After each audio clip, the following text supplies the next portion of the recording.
ठाण्यामध्ये महायुतीचे उमेदवार नरेश म्हस्के यांची प्रचाराची रॅली निघालेली आहे आणि या रॅलीमध्ये स्वतः मुख्यमंत्री एकनाथ शिंदे हे सहभागी झालेले आहेत। आपण पाहताय भव्य दिव्य अशी रॅली या ठिकाणी आता सुरू आहे।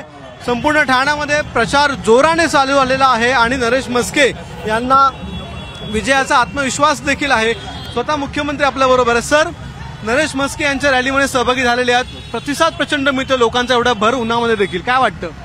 ठाणे लोकसभा शिवसेना आणि भाजप महायुतीचा बालेकिल्ला आहे। गेले 2 वर्ष या महाराष्ट्रामध्ये महायुतीचं झालेलं काम आणि 10 वर्षात केंद्रात मोदीजींनी केलेलं काम, या कामाची पोचपावती या निवडणुकीमध्ये महायुतीचे उमेदवार नरेश म्हस्के यांना मिळेल आणि प्रचंड मताधिक्याने ते विजय होतील।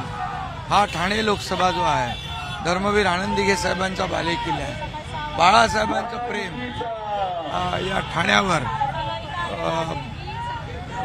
बाळासाहेबांच्या विचाराने प्रभावित झालेला हा कार्यकर्ता आहे, ठाण्यात आहे। त्यामुळे एक सर्वसामान्य कार्यकर्त्याला महायुतीचा उमेदवार केला आणि त्यामुळे सर्व कार्यकर्ते उत्साहित आहेत। महायुती पूर्णपणे सगळेजण कामाला लागले आणि येत्या 20 तारखेला रेकॉर्ड ब्रेक विजय, मागचे सर्व विक्रम मोडेल आणि प्रचंड मताधिक्याने महायुतीचे उमेदवार नरेश म्हस्के विजयी होतील आणि पुन्हा एकदा फिर एक बार मोदी सरकार दिल्लीमध्ये येईल आणि एक देशामध्ये एक जल्लोष होईल आणि महाराष्ट्रात देखील या कामाची पोचपावती नरेश म्हस्केंसहित इतरही उमेदवारांना मिळेल। आज राज ठाकरे स्वतः येत आहेत, आज कळव्यामध्ये सभा आहे श्रीकांत शिंदे आणि नरेश म्हस्के यांच्यासाठी। काय वाटतं, राज ठाकरेंचा प्रभाव आधीच आहे ठाण्यावर, आता पुन्हा एकदा अनेक वर्षांनी आज ते आनंद आश्रमात देखील जाणार आहेत? त्यांचं मी स्वागत करतो आणि आपल्या विकासाला नरेंद्र मोदीजींच्या नेतृत्वाला, त्या नेतृत्वावर त्यांनी विश्वास ठेवून महायुतीला आणि आपल्या एनडीएला पाठिंबा दिलेला आहे। त्यामुळे त्यांची ताकद जी आहे, मनसेचे कार्यकर्ते कामाला लागले आणि त्यांचं मार्गदर्शन देखील नरेश म्हस्के यांच्या विजयामध्ये एक मोलाचं सिंहाचं वाटा ठरेल। सर, वाराणसीला देखील आता भव्य दिव्य एक सभा होणार आहे, एक रॅली होणार आहे, आपण जाणार आहात का? वाराणसीला आपण जाणार आहात का? कारण की फॉर्म फिलिंगची रॅली होणार आहे।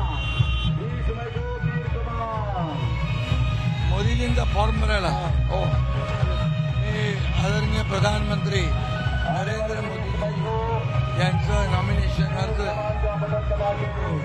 दाखल करण्या त्या दिवशी मी देखील जाणार आहे। तो दिवस माझ्यासाठी देखील अतिशय आनंदाचा आणि भाग्याचा आहे। सर, एक शेवटचा प्रश्न विचारतो, आपला अंदाज काय सांगतो? सर, संपूर्ण महाराष्ट्र आपण फिरताय, लोकांचा प्रतिसाद प्रचंड वाटतो आहे, काय वाटतो आपला अंदाज?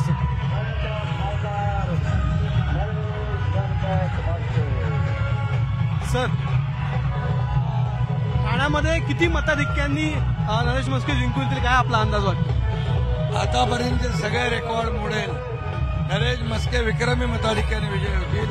मागचा रेकॉर्ड मोडून प्रचंड मताधिक्य त्यांना मिळाल्याचा माहोल बघतो आपण, वातावरण पाहतोय। असंच वातावरण अख्ख्या ठाणे लोकसभा मतदारसंघात आहे, ठाण्यात आहे, मीरा भाईंदरमध्ये आहे, नवी मुंबई। एक प्रश्न, काल माजी शिवसेनेच्या नगरसेवकाला मारहाण झाली काँग्रेसच्या कार्यकर्त्यांकडून, ठीक आहे सर।